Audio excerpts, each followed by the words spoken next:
Vous cotisez chaque mois, depuis des années, parfois depuis des décennies. On vous a promis qu'à la fin, vous seriez protégé, qu'après toute une vie de travail, l'État serait là, que votre retraite serait sécurisée. C'est un mensonge, pas un mensonge brutal dit en face.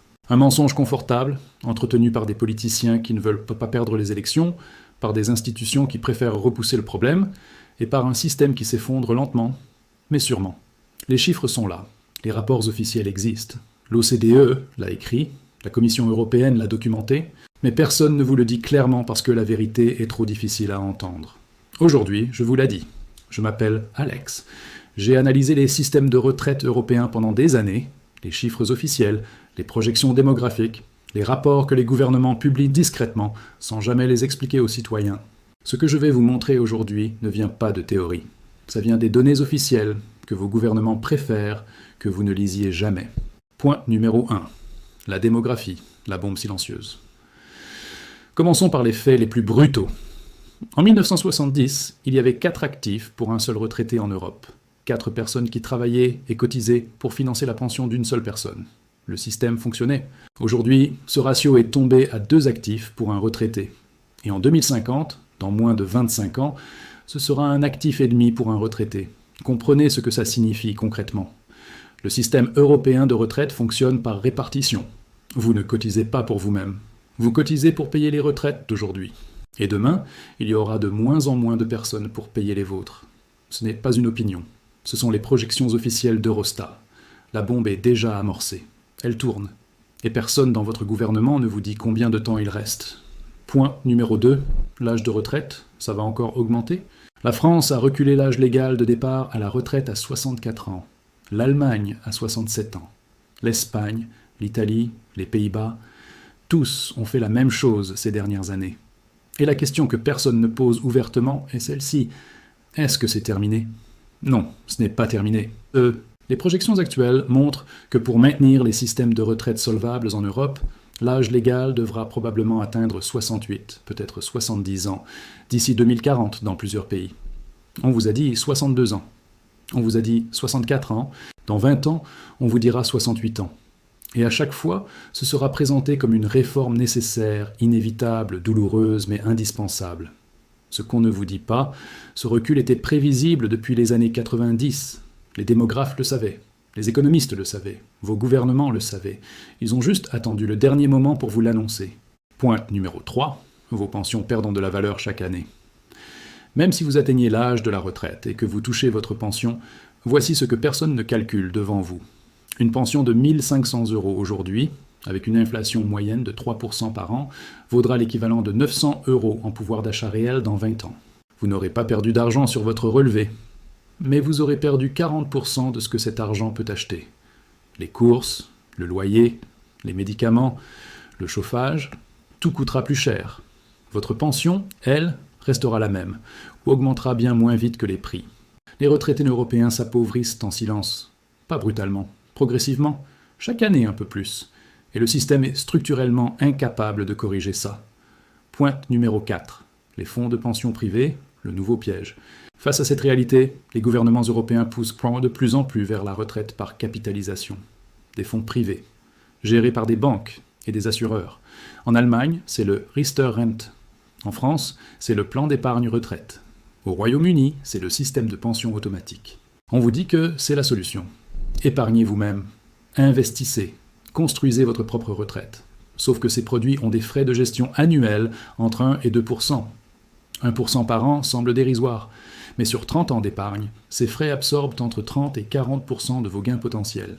Vous construisez votre retraite. Les banques et les assureurs prennent leurs commissions. Chaque année, que les marchés montent ou descendent, vous prenez le risque. Ils prennent la marge. Le système public était imparfait. Le système privé qu'on vous propose en remplacement est conçu pour enrichir les institutions financières, pas pour sécuriser vos vieux jours. Point numéro 5, les pays européens les plus en danger. Tous les systèmes européens ne sont pas égaux face à cette crise. Certains pays sont particulièrement exposés. L'Italie consacre déjà 16% de son PIB aux retraites, le taux le plus élevé d'Europe, avec une dette publique qui dépasse 150% du PIB. Le système est mathématiquement insoutenable. La Grèce a déjà subi des coupes massives sur les pensions lors de la crise de 2010. Des retraités ont vu leur pension baisser de 20, 30, parfois 40% du jour au lendemain. La France, l'Espagne, la Belgique, toutes font face à des déficits structurels croissants dans leurs caisses de retraite. Les réformes votées sont insuffisantes selon les projections à long terme. Ce qui s'est passé en Grèce n'était pas une exception. C'était un aperçu de ce qui peut arriver quand un système attend trop longtemps pour se réformer. Pointe numéro 6, ce que les politiciens cachent vraiment. Voici ce qui est peut-être le plus choquant dans cette histoire. Les gouvernements européens savent, ils ont les chiffres. Leurs propres experts leur ont dit. Les rapports du Conseil d'orientation des retraites en France, les projections du gouvernement allemand, les analyses de la Commission européenne, tous pointent vers les mêmes conclusions. Le système tel qu'il existe aujourd'hui n'est pas soutenable à long terme sans réforme profonde. Mais réformer profondément signifie dire des vérités impopulaires. Ça signifie perdre des élections. Alors les gouvernements font des réformes minimales, repoussent l'âge de quelques mois, ajustent les indexations à la marge et espèrent que le vrai problème arrivera sous un autre mandat. Vous cotisez, vous faites confiance. Et pendant ce temps, des décisions politiques à court terme hypothèquent votre avenir financier à long terme. Point numéro 7. Pourquoi les riches ne s'inquiètent pas? Voici quelque chose que personne ne dit ouvertement. Les grandes fortunes européennes, les dirigeants d'entreprises, les hauts fonctionnaires, les politiciens eux-mêmes, ils ne dépendent pas du système de retraite public de la même façon que vous. Ils ont des retraites complémentaires négociées, des régimes spéciaux, des portefeuilles d'investissement, des biens immobiliers qui génèrent des revenus passifs, des dividendes d'actions. Leur retraite n'est pas une pension mensuelle versée par l'État, c'est un patrimoine qui travaille pour eux pendant qu'ils dorment. Ce sont deux mondes complètement différents. Et tant que vous comptez uniquement sur le système public, vous jouez un jeu où les règles ont été écrites par des gens qui n'en dépendent pas. Point numéro 8. Les générations sacrifiées. Si vous avez moins de 40 ans en Europe aujourd'hui, voici la réalité mathématique de votre situation. Vous cotisez maintenant pour payer les retraites de vos parents et grands-parents. C'est normal, c'est le principe de la solidarité intergénérationnelle, mais quand viendra votre tour, il y aura proportionnellement beaucoup moins de personnes pour financer vos pensions. Et les gouvernements auront encore moins de marge de manœuvre qu'aujourd'hui. Vous paierez plus, vous partirez plus tard, vous toucherez moins. C'est la projection actuelle pour votre génération, et aucun homme politique ne vous le dit clairement avant les élections. C'est une injustice générationnelle documentée, silencieuse et acceptée par défaut. Pointe numéro 9. Le modèle allemand qui craque. L'Allemagne est souvent présentée comme le modèle européen de sérieux budgétaire et de rigueur économique. Si un pays peut gérer la crise des retraites, c'est l'Allemagne, non? Faux. L'Allemagne vieillit plus vite que presque tout autre grand pays européen. D'ici 2035, un tiers de la population allemande aura plus de 60 ans. Le ratio actif retraité va s'effondrer. Le gouvernement allemand injecte déjà des dizaines de milliards d'euros par an du budget fédéral pour compléter les cotisations insuffisantes.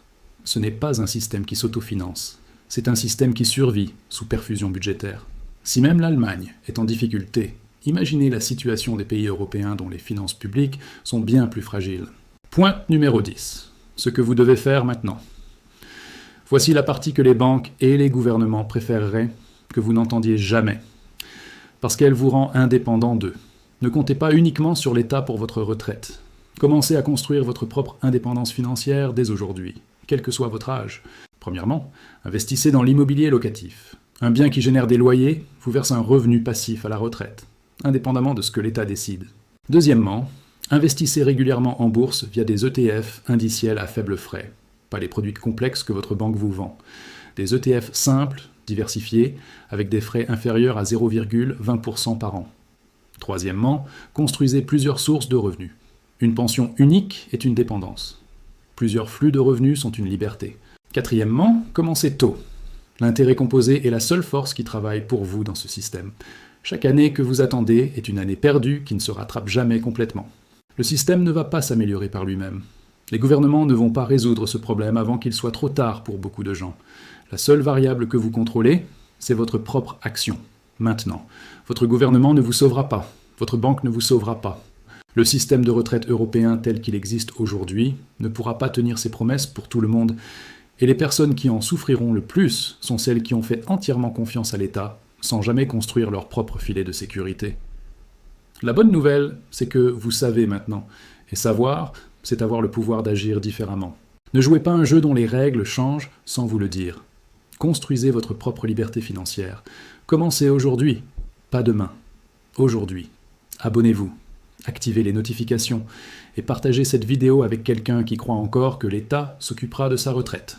À très bientôt.